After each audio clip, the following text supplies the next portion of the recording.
Good day, and welcome to the Altria Group 2025 third quarter and 9 months earnings conference call. Today's call is scheduled to last about 1 hour, including remarks by Altria's management and a question-and-answer session. In order to ask a question, please press star followed by the number 1 on your touch-tone phone at any time. I would now like to turn the call over to Mac Livingston, Vice President of Investor Relations. Please go ahead, sir. Thanks, Angela. Good morning, and thank you for joining us. This morning, Billy Gifford, Altria's CEO, and Sal Mancuso, our CFO, will discuss Altria's third quarter and first 9 months business results. Earlier today, we issued a press release providing our results. The release, presentation, quarterly metrics, and our latest corporate responsibility reports are all available at altria.com. During our call today, unless otherwise stated, we're comparing results to the same period in 2024. Our remarks contain forward-looking statements, including projections of future results. Please review the forward-looking and cautionary statement section at the end of today's earnings release for various factors that could cause actual results to differ materially from projections. Future dividend payments and share repurchases remain subject to the discretion of our board of directors. We report our financial results in accordance with U.S. generally accepted accounting principles. Today's call will contain various operating results on both a reported and adjusted basis.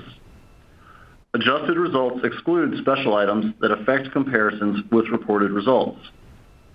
Descriptions of these non-GAAP financial measures and reconciliations to the most comparable GAAP financial measures are included in today's earnings release and on our website at altria.com. Finally, all references in today's remarks to tobacco consumers or consumers within a specific tobacco category or segment refer to existing adult tobacco consumers 21 years of age or older. With that, I'll turn the call over to Billy. Thanks, Mac. Good morning, and thank you for joining us. Altria continued to build significant momentum in the third quarter with exciting progress across our businesses. For the third quarter, we delivered strong financial performance, growing adjusted diluted earnings per share by 3.6%, and we continued to make meaningful progress across our smoke-free portfolio and toward our long-term adjacency goals. On! held steady in a highly competitive environment, and Helix announced plans to launch on! PLUS, its innovative next-generation oral product. Horizon also made important regulatory filings for a joint venture in heated tobacco products. Looking at our long-term adjacent growth opportunities, we announced a collaboration with KT&G to explore opportunities in international innovative smoke-free products and U.S. non-nicotine products. And importantly, we continue to demonstrate our commitment to returning value to our shareholders. In August, we announced our 60th dividend increase in 56 years, and yesterday, our board authorized an expansion of our share repurchase program. My remarks this morning will focus on results from on! and the launch of on! PLUS, updates on our heated tobacco and e-vapor portfolio, the state of the regulatory environment, and our strategic relationship with KT&G. I'll then turn it over to Sal, who will provide further details on our business results, 2025 outlook, and our continued commitment to providing significant cash returns to shareholders. Let's begin with on! and the nicotine pouch category. Oral nicotine pouches continue to be the primary driver of the estimated 14.5% increase in oral tobacco industry volume over the past 6 months. In the third quarter, nicotine pouches grew to 55.7 share points, an increase of 11.1 share points year over year. Competitor promotional activity was highly elevated during the third quarter, particularly during September, driving incremental growth for nicotine pouches. We continue to monitor how this elevated promotional activity influences longer-term brand adoption. Despite this competitive landscape, Helix was steady in the third quarter, growing on reported shipment volume to over 42 million cans, representing an increase of nearly 1% versus the prior year. For the first 9 months, Helix grew on reported shipment volume to over 133 million cans, representing an increase of approximately 15% versus the prior year. While third quarter shipment volumes for on were influenced by trade inventory dynamics driven by promotional activity in the category, we remain encouraged by the steady consumer demand reflected in our estimated retail takeaway. In fact, on's retail share of the total oral tobacco category was 8.7% for the third quarter and first 9 months, demonstrating stability for the quarter and an increase of 0.8 share points for the first 9 months. on's retail price increased by approximately 1.5% in the third quarter versus the prior year, in contrast to the balance of the nicotine pouch category, where average retail prices for the category declined 7% nationally and more than 70% in one major retail chain, a clear reflection of the intense promotional activity during the quarter. Yet, Helix's year-over-year results continue to be a meaningful contributor to the oral tobacco product segment, adjusted OCI stability and adjusted OCI margin expansion in the third quarter. Helix is positioning itself for long-term sustainable success.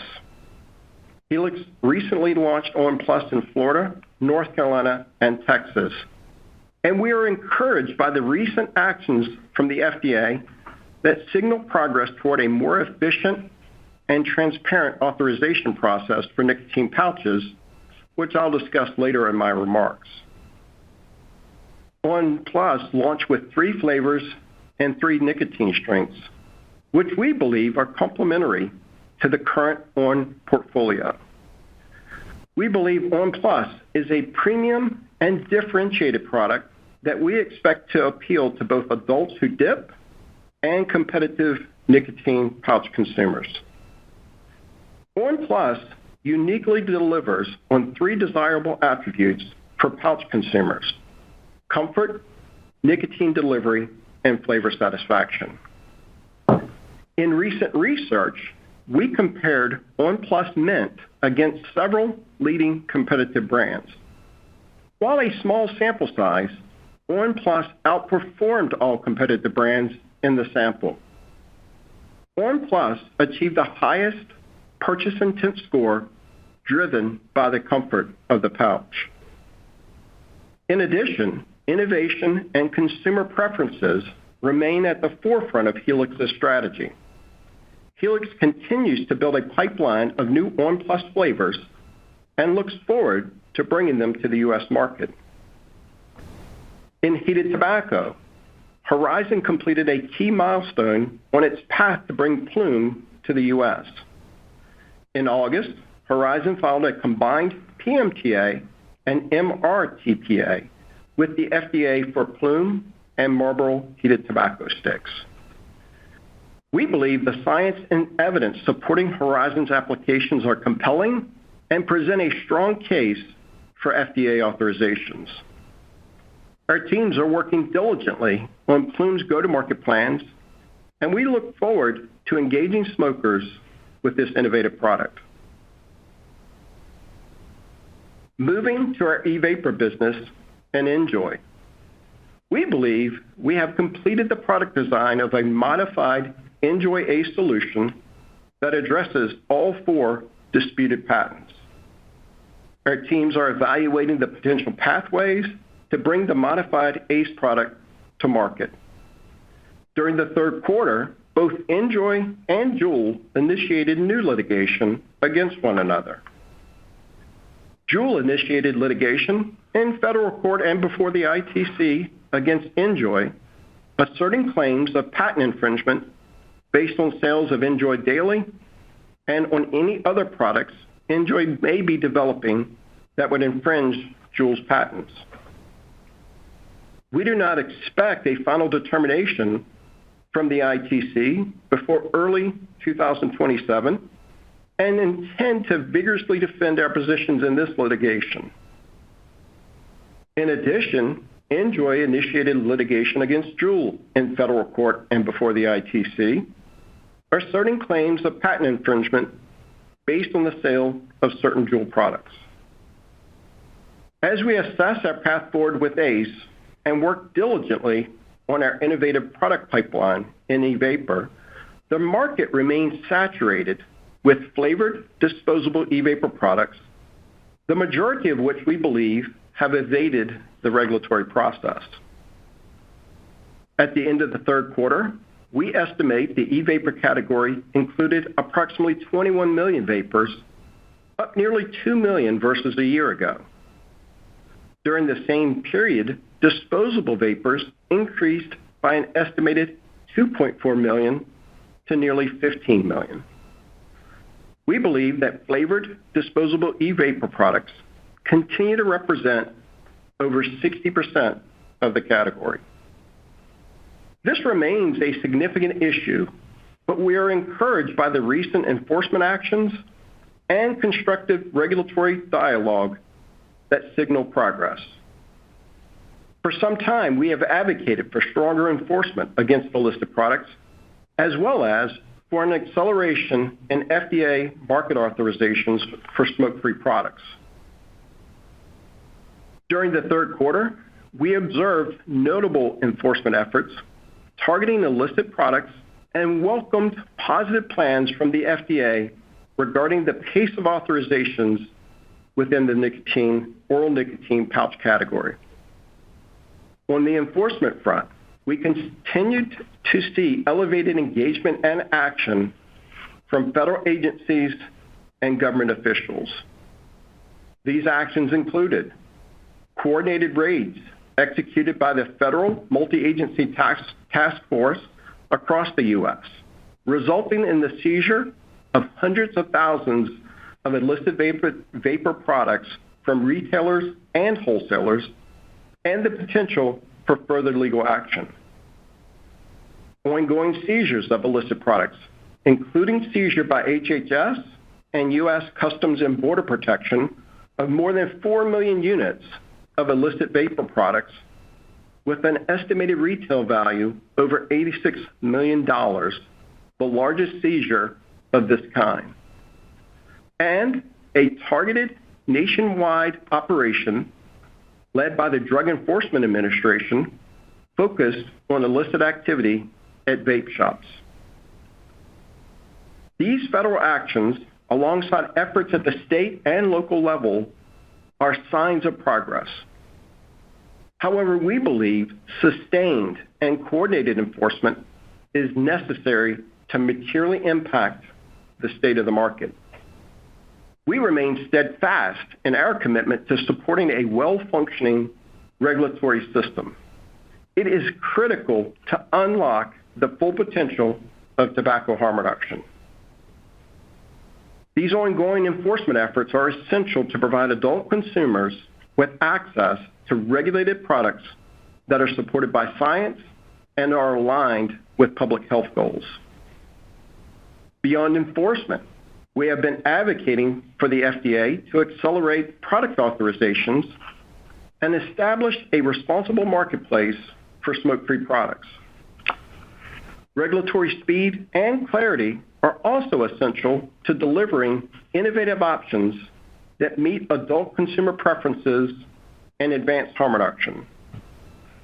In September, the FDA launched a pilot program to streamline PMTA reviews for oral nicotine pouches, and Helix was notified by the FDA that applications for on! PLUS are included in the program.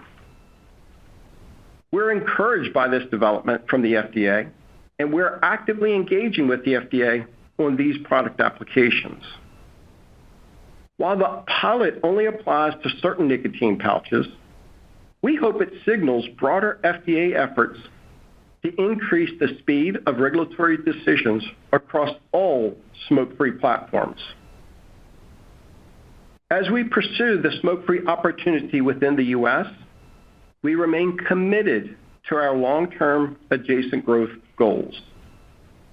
In September, we took another step forward when we announced a new collaboration with KT&G. First, we are jointly exploring opportunities to grow global demand for nicotine pouch products, including the potential expansion of the on! portfolio into select international markets. As part of our initial steps in international modern oral, we entered into an agreement with KT&G to acquire an ownership interest in another snus factory, the manufacturer of the Loop nicotine pouch brand. Loop is currently available in a range of strengths with unique flavors.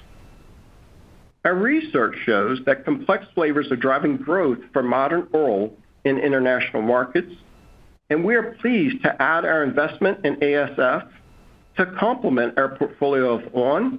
Plus, and Fumi to effectively compete across all modern oral product segments. Second, our collaboration includes the exploration of opportunities in U.S. non-nicotine, specifically in the energy and wellness space with KT&G's Korea Ginseng Corporation, leveraging their product expertise and our commercial capabilities. In addition, as part of our relationship with KT&G, we're exploring ways to improve operational efficiency in traditional tobacco with the potential benefits for both companies in our respective home regions. We believe this collaboration further supports our enterprise goals and may strengthen our capabilities relevant to international nicotine products. We're excited about our new relationship with KT&G and look forward to providing updates on our joint efforts. In summary, Altria continued to build momentum in the third quarter. Our core tobacco businesses remained resilient.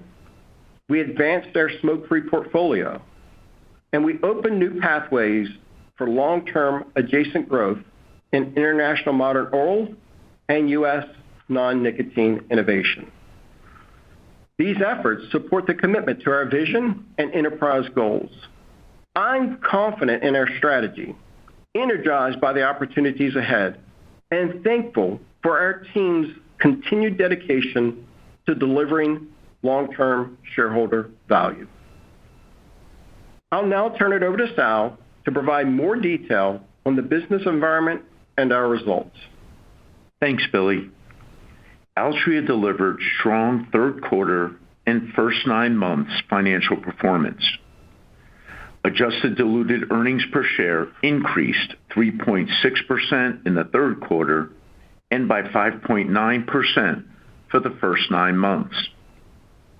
In the smokable product segment, adjusted operating companies income grew by 0.7% to nearly $3 billion in the third quarter and by 2.5% to $8.4 billion for the first 9 months.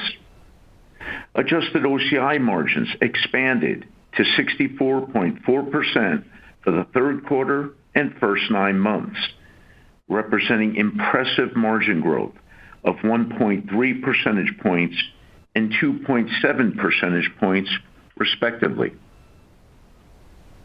Smokable products segment reported domestic cigarette volumes declined by 8.2% in the third quarter and 10.6% for the first 9 months.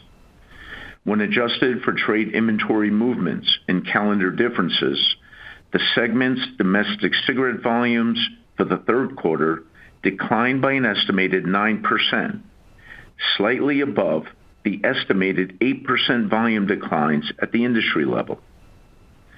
For the first 9 months, when adjusted for calendar differences and trade inventory movements, the segment's domestic cigarette volumes declined by an estimated 10.5% and by 8.5% at the industry level.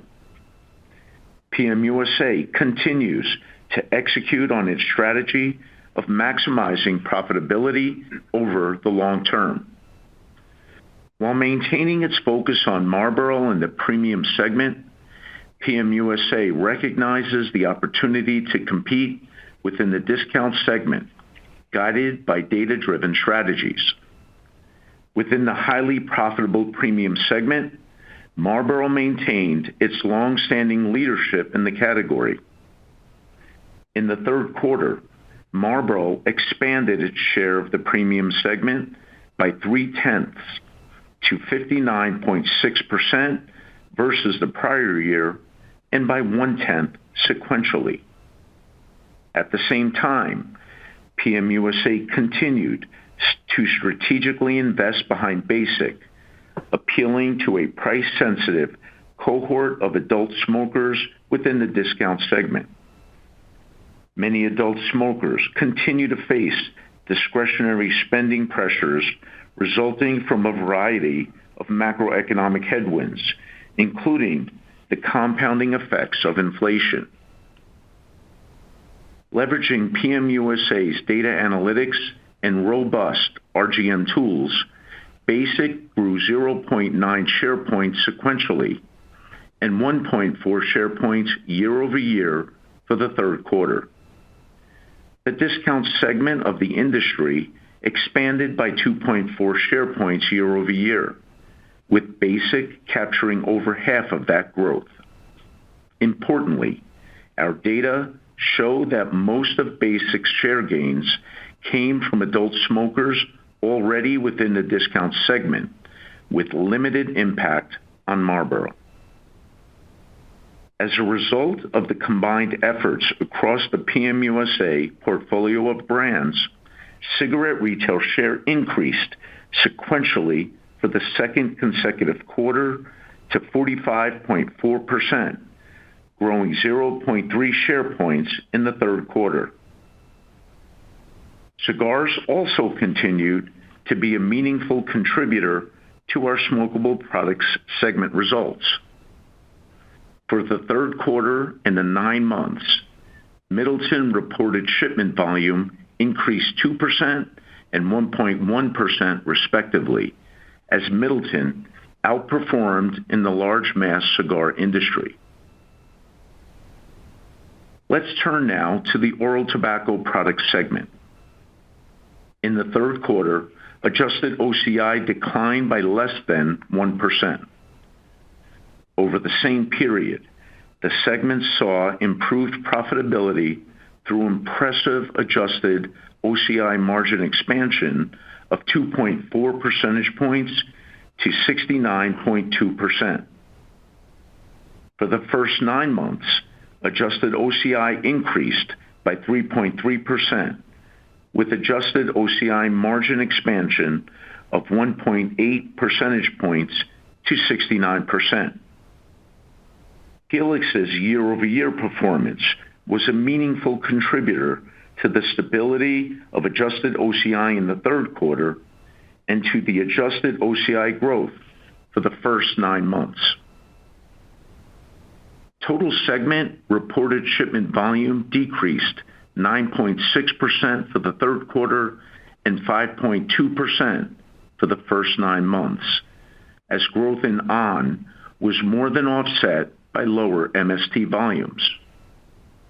When adjusted for calendar differences and trade inventory movements, we estimate that third quarter and first 9 months oral tobacco product segment volumes declined by an estimated 5.5% and 3.5% respectively.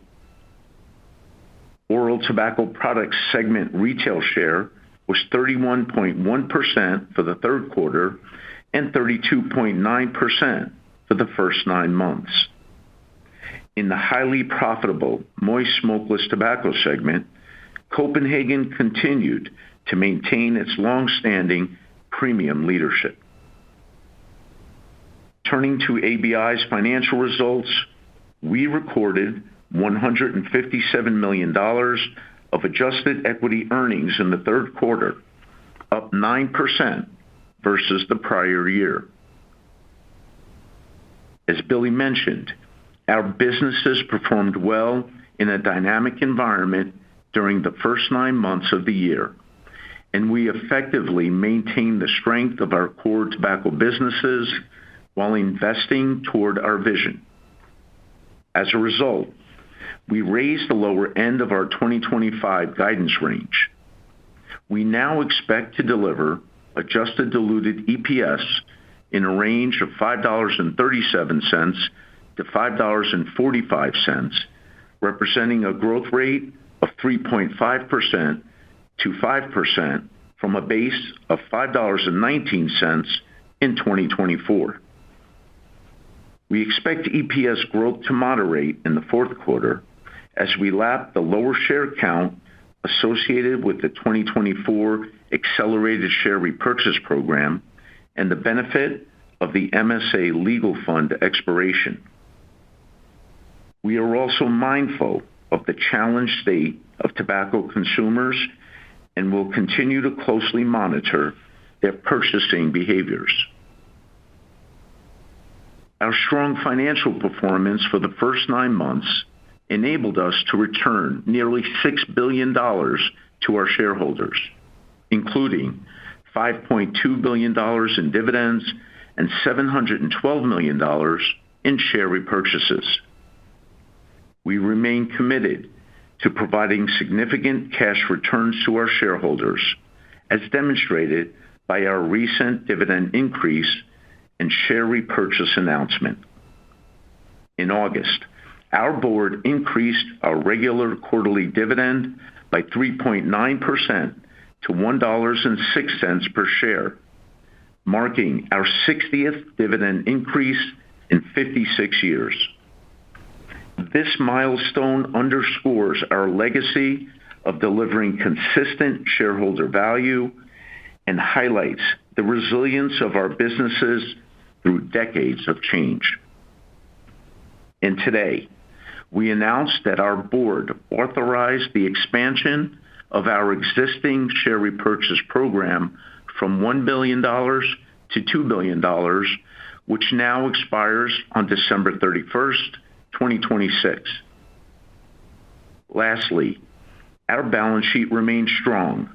Our debt-to-EBITDA ratio as of September 30th was 2 times, in line with our target of approximately 2 times. With that, we'll wrap up, and Billy and I will be happy to take your questions. While the calls are being compiled, I'll remind you that today's earnings release and our non-GAAP reconciliations are available on altria.com. We've also posted our usual quarterly metrics, which include pricing, inventory, and other items. Operator, let's open the question and answer period. Thank you. Once again, as a reminder, if you would like to ask a question, please press the star key followed by the number 1 on your touch-tone phone at this time. Investors, analysts, and media representatives are now invited to participate in the question and answer session. We will take questions from the investment community first. Our first question comes from Matt Smith with Stifel. Please go ahead. Hi, good morning, Billy and Sal. Thank you for taking my question.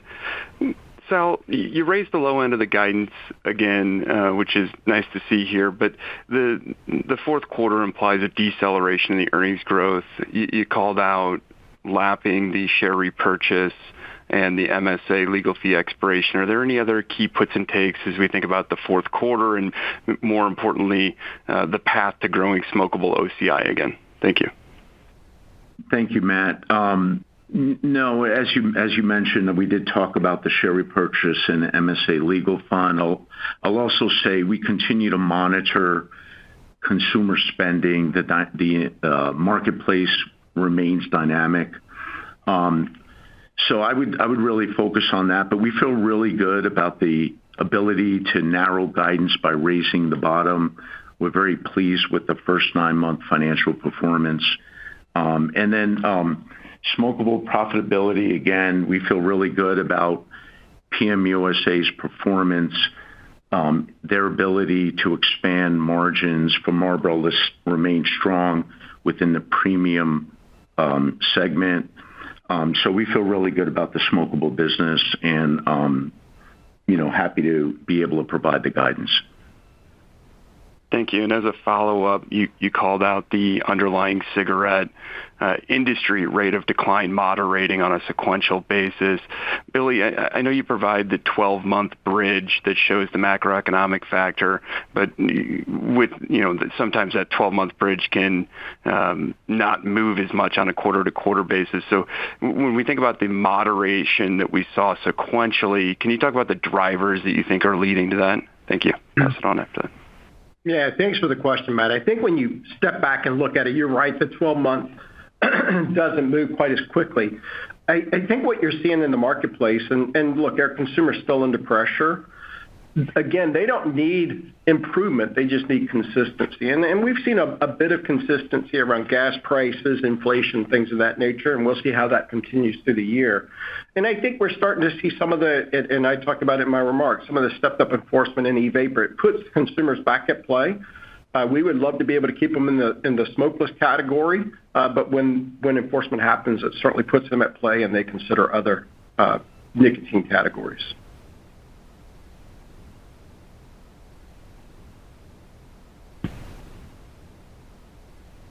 And we'll take our next question from Bonnie Herzog with Goldman Sachs.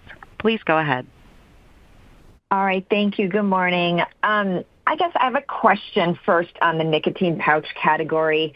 The competitive environment has really intensified. So could you touch on what you're seeing and whether, I guess, you've been happy with the performance and positioning of on, considering the moderating growth? And then could you talk about, some of your initiatives that you're, implementing, I guess, to maybe turn the performance around? I guess I'm kind of wondering, do you feel that you need to step up promotional spend? And then finally, could you maybe share early feedback on the rollout of On Plus? And I guess assuming it's positive, should we assume you'll roll out that brand nationally? Yeah, thanks for the question, Bonnie. You're right. The competitive environment significantly stepped. I mean, we tried to dimensionalize it. On was moving up, call it 1.5% at retail from a price perspective, while the entire category was down 7% on a national basis, but as much as 70% in a major retail. So it was a significant shift in promotional spending by competitors. We had that early on with the On in the marketplace when we launched. And we've talked about how we're bringing the revenue growth management tools over to the category. So we're extremely pleased with the performance where we were moving up in retail price and the category was moving down significantly. I know people get hung up on some of the shipment volume. I think the encouraging aspect that we see is on the retail takeaway volume. And when you look at that, that's the true demand by the consumer, and that was steady even in that highly competitive environment. Much too early on Plus to really mention. We are certainly excited about the differentiation that product has in research, and we're excited to be able to bring that to market and expand it when it's appropriate. All right. Thanks for that. And then I just wanted to also ask about your KT&G partnership. It was recently expanded, and you touched on this, but just hoping for a little more color on the operational efficiencies you see, especially as it relates to, opportunities to maybe take advantage of the double duty drawback. Also, could you give us a little more color on, I guess, opportunities for alternative revenue streams, as well as, further expansion internationally, given this partnership? Thank you. Yeah, thanks, Bonnie. And you touched on two of the three. We really see it as three-pronged. Certainly the modern oral initiative, being able to expand On and On Plus in international markets is something that we'll be exploring. Rounding out our portfolio with the inclusion of Loop into that. So we feel like that completes the portfolio, and we look forward to continuing discussions with them on how to think about expanding internationally into other markets. The second point is certainly the non-nicotine opportunities, and I tried to highlight a little bit where we would explore working with them. They have certainly the product expertise in the Korean red ginseng, and we would look to work with them based on our commercial distribution strength in the U.S. of what are the opportunities there, and certainly we'll share more when it's appropriate. And the third was the operational efficiencies. And what we saw there was the ability to adapt our manufacturing center for cigarettes for items that are specific to international markets, whether that be pack size or trace and tracking and things of that nature. It certainly, to your point, allows us to take advantage of duty drawback. That's a benefit of it. But it also opens up the door for us to think about international opportunities in the future. All right. Thank you. I'll pass it on. Thanks. And as a reminder, it is star one if you'd like to ask a question. We'll go next to Eric Sirota with Morgan Stanley. Please go ahead. Thanks, guys. Good morning. Billy, starting on Plus, realize it's the very early days, but you did mention it as premium positioning. Could you talk a bit about the price point as you launch in the 3 states where you did, realizing only a matter of weeks or less, but how are you thinking about the relative price point of On Plus relative to On and relative to competitors, which I realize are a moving target at the moment? Then, Sal, controllable costs in smokables were up pretty significantly year on year. Realize they were down in a year ago, so there was perhaps a comparisons issue. But how are you thinking about controllable costs going forward? Was there any additional color you could talk about in the quarter? And, the smokable OCI growth was relatively muted at less than 1%. Was that really the controllable costs, or are there other factors that you'd point to that, constrain the OCI growth in the quarter? Thank you. Yeah, thanks, Eric. And so I'll kick us off, and then Sal can follow up with a question for him. I think when you think about On Plus, we certainly see that as a premium price product because of the differentiation and the satisfaction we think it brings in the experience to the consumer. In our research, the consumers choose that as the top product in there from a total experience standpoint, and we think it can demand a premium price at retail. Certainly, in any introduction, you have introductory price promotions. We know as soon as we get it in consumers' hands, they experience that differentiation that I'm trying to highlight to you. And so we'll certainly have introductory price promotions as we look to expand when appropriate. Good morning, Eric. And as far as controllable costs go, I guess I'd start by saying that I would not look at controllable costs quarter by quarter. I really believe you need to look at the costs over the long term, exactly for the reasons you highlighted in the question. There are some comparison issues. Costs are not linear. There's timing within a quarter. So you touched on that in the question. I think you were right to point that out. As far as controllable costs going forward, I'm going to be careful not to kind of lean into future guidance and things like that. But I would tell you how we think about costs. Obviously, in a declining category like smokable and cigarettes in particular, cost management is an important part of the growth algorithm along with pricing. We do manage our overall cost. Obviously, we've shared with you the Optimize and Accelerate program. That program is not just about effective cost management and cost reductions. It's also about better performance and speed to market. And we are taking those cost savings and reinvesting that in our future. I'll also share that, we spend a lot of time continuing to hone our data analytics and our revenue growth management tools, and that has been extremely helpful. And while it manifests itself as price realization in the P&L, I look at that as productivity, because we are better able to use promotional investments to support our brands. And PM USA and our data analytics team continue to do a terrific job of using data analytics and those RGM tools extremely effectively. So we're very happy about that. And then, OCI for smokeable, I really would look at that over a longer term. Again, not a particular quarter. Smokeable is up 2.5% on a year-to-date basis.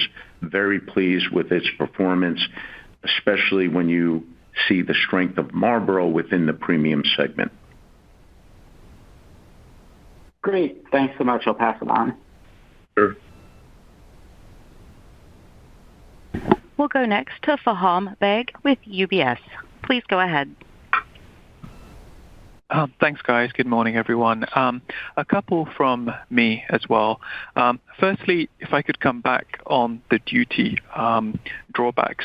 If we take a bigger look at the picture, Altria is likely to make around $3 billion in federal excise tax payments this year. Should this be the amount that we think about the potential benefit from the duty drawbacks? And is this likely to be the sort of key engine that drives group EPS growth to high single digits over the next couple of years to meet the mid-single digit EPS CAGR to 2028? So that's the first question. There's a second one, going back to the pilot program that the FDA is running.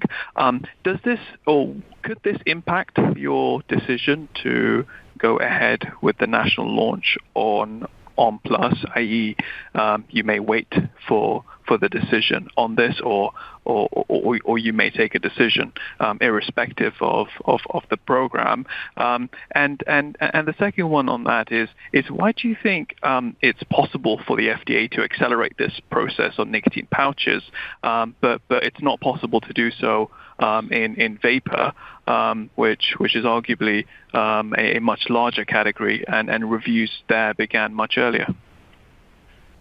Yeah, so quite a few things in that question, so if I don't touch on one, please follow up. I think when you think about the duty drawback, I wouldn't jump to a conclusion at this point in time.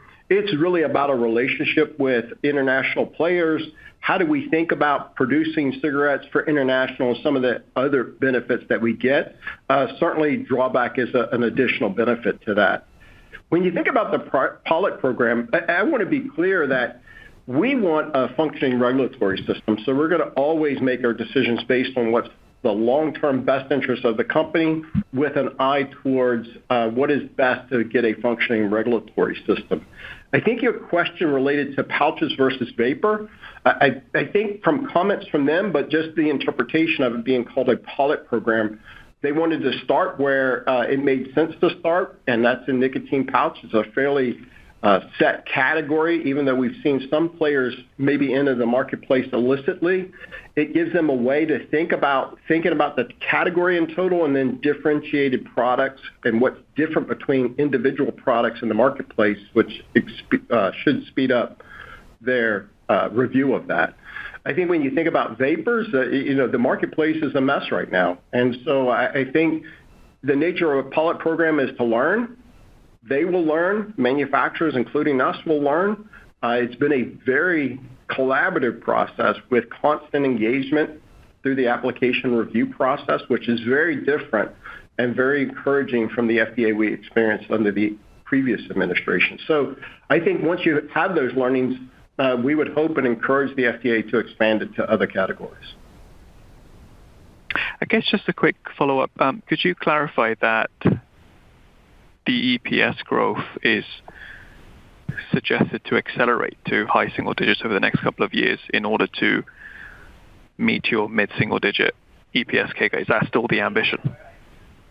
Our ambition is the goal. We haven't changed our goals from an overall CAGR that we stated previously, and that's been our stated goal. So, yeah, that's the way I would think about how we're going to manage the business going forward. Brilliant. Thank you.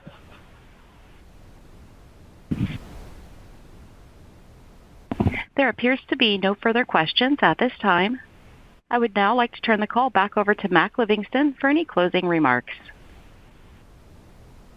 Thanks, everybody, for joining us today, and have a great day. This concludes today's call. Thank you for your participation. You may disconnect at any time.